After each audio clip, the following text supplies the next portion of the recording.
Alright, here we are going to do some work on after you've gone in B flat.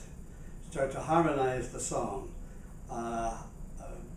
There's a lead sheet up on the Banjo Hangout for the chords of B flat and the melody of B flat for you to learn so you can sing it and play the chords, or you can just play the straight melody, single note, or whatever you want. But for now, we're going to start to harmonize things. So the first thing we're going to work on is how the B flat, the key that we're in, B flat has two flats in it. Two flats in the key of B flat, right? Two flats, B flat and E flat. Those are the two flats you play on the scale. The scale starts with the B flat on the G string, B flat, C, D, E flat. There's your E flat. That's the two flats.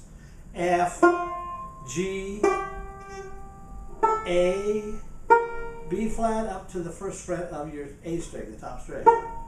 So it's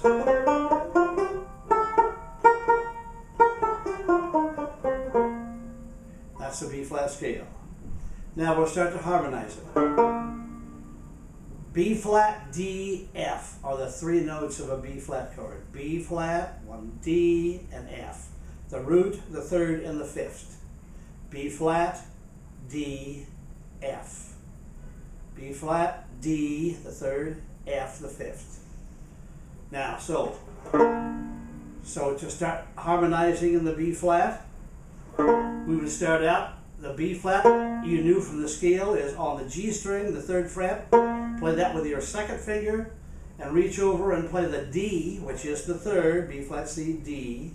The third, the D on the C string. So you play those two notes and you're starting to harmonize the B flat scale. Now to harmonize the B flat scale, you would go up the scale and you would play, right? You'd play B flat, C, D, or you'd play D, E flat, F, right? So to harmonize it, you would play the two notes, then you would put the third finger in on the C and the E flat, and then go up chromatically, so you'd go. And you're up to the F on the C string, which is the B flat, C, D, E, F, the fifth of the B flat chord. And you're on the D, which is on 7th fret, which is the same as the D that's open there. So you're on the third, B flat, C, D. So you're on the F to the third. You got that going on. So, now the D open you can add because it's an octave above this D. So you could B flat, now you can add the F, which is on the third fret of the D string, because now you've got B flat, D, F, B flat, D, F. So now if you go on up higher to the skies in the scale, you put the G in, the tone color, the sixth is a G. It's the sixth of the scale. B flat, C, D, E, F, G. That's the sixth. 1, 2, 3, 4, 5, 6 of the scale. The sixth of the scale is a tone color. It doesn't alter the harmony at all. It just adds a color to the tone, to the harmony. If you were playing a more modern harmony, you might play that in your chord. If it wasn't the melody. If it's a melody, you go ahead and play it. But you might play it also as a tone color. Now, in playing traditional music, like I play with Woody Allen, I don't do that. I play strictly root, third, and fifth, and the 7 if it comes in, if it's a 7th chord. 7th if it comes into the 7th chord. Now, I do that because that's the period of the time. And horn players like Bix Beiderbecke and people like that, Bobby Hackett, those kind of horn players brought in those tone colors. That's what made them different than the regular lead trumpet players of those days. They started playing a lot of those tone colors. The 6th, the major 7, the 9th, all those kind of things, the tone colors that they add in. So anyway, we're harmonizing. So major 7, the A is a major 7, that's a tone color. The 6th, the 5th, the 3rd, the root. And to play the B flat chord all the way across, you would play D, B flat, F, B flat on the top. Now you could play that in this position by having the same thing on the bottom, the D, the B flat, the F. You'd bar it this way, and play this D here too, which gives you 2 octaves of D's from bottom to top. All right, anyway, so that's that chord. The E flat chord, you would harmonize.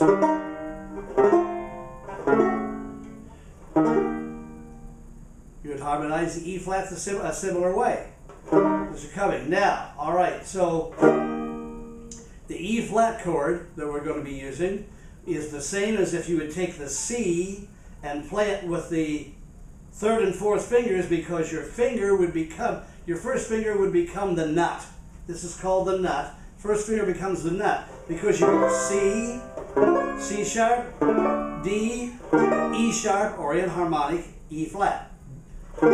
D sharp is the same as E flat inharmonically. We went over that. So you're playing the same as this C chord raised up to E flat. Now, to play this C chord and to play the tone colors, this is a D on top. This is a 7, major 7 on the top. Makes that was an E flat on the top of the chord. The D makes a D major 7. If I open it up and bar all the way across and have C on the top, I've got a C6 chord. Now, the interesting thing about a tenor banjo is in this form of a chord, like it was in C here or E flat here, the 3rd tone, which is the G, E flat, F, G, A, B flat is the 5th, E flat, G is the 3rd. You flat the 3rd of a major chord to get a minor chord. You flat the 3rd of a major chord to get a minor chord. All right? The 3rd is that G on the D string. So you take it from your 3rd finger down to your 2nd finger, and you got a minor. Now, if you're playing fast, you'll want to put those fingers all down. Those 2 in a row on the G and the G flat, because you might want to play. You wouldn't necessarily want to go. Wouldn't necessarily want to pick them up. But you don't have to. You can do whatever you want. But those are the tone colors. So what happens, we see on the lead sheet, the melody of After You've Gone. First of all, After You've Gone is one of those songs that starts on what we call the 4th tone of the scale. Starts on the 4th. It doesn't start on the B flat, the root. Well, most songs in B flat do start on the B flat, the root. But After You've Gone starts on the 4. That means B flat, C, D, E flat. E flat. So After You've Gone in B flat starts on the E flat chord. And the melody is G on that D string. It goes G, B flat on the A string, C, and then the D, the major 7 tone of the chord. So it's After You've Gone. All right, so you play the E flat chord major. After you've gone. Now the minor comes in, the minor chord. And the melody is the major 7 still. So you play the minor chord, but you play the melody as the D, the major 7. So you've got After You've Gone. That's the minor. And left me crying. And you open up the major 7 to the 6th. And left me crying.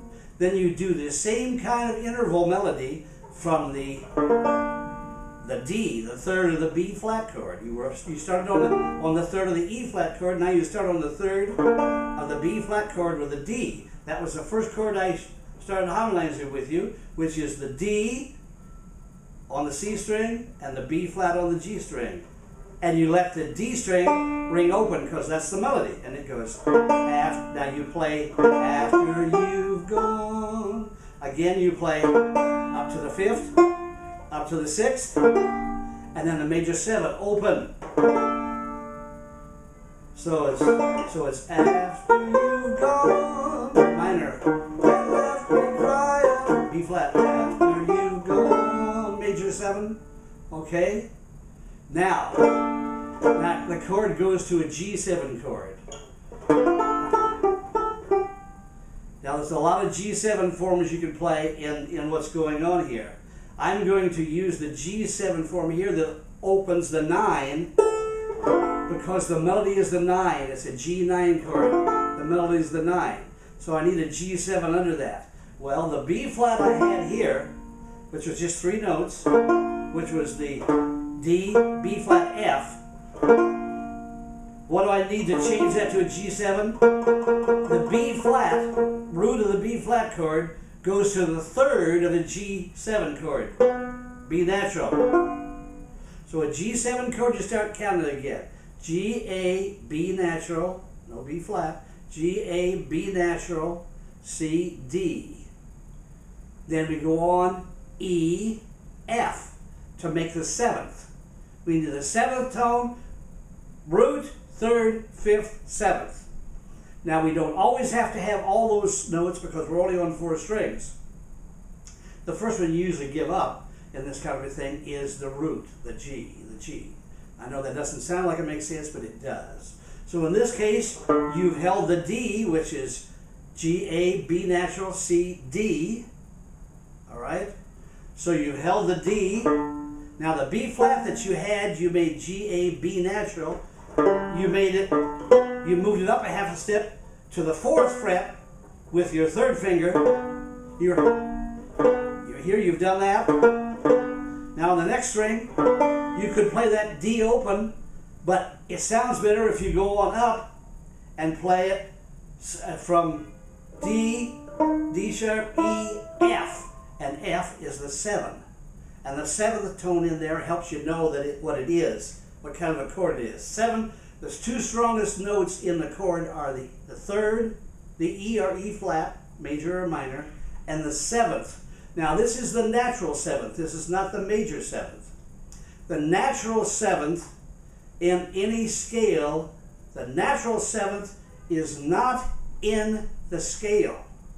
It's out of the scale. That's why it makes G7 want to move somewhere else. The 7 is not in the scale of G. The scale of G is the G, A, B, C, D, E, F sharp, G. There's 1 sharp in the scale of G, and that's an F sharp. So it's G, A, B, C, D, E, F sharp, G. Now, F sharp is the major 7. F sharp is the major 7. And it's only a tone color. But F, natural 7, F7, what we just call F7, is not in the scale of G. And it's not a tone color, it's a strong, making you hear you're going to go. Making you hear you're going to resolve to something else. Music, we only have something that's at rest and something that's not at rest. A 7th chord is not at rest, it needs to move to something that is at rest. So the 7th chord moves to at rest. You have unrest, rest. Okay, so anyway, getting back to where we are. We've got the G9 chord, which is the D that we've been holding all along. We've taken the B flat up to B natural on the G string, and we've added the 7 in, which is the F note, on the D string. And the melody is the 9. The A open. So we played after you've gone, minor, B flat. Here comes the G9. So you play the G9 and you reach your little finger up and play the G note on the D string. And so you've got after you've gone. Now I better stop there because I'm probably got too much to get on this anyway, but we'll stop there and come back to it in a moment.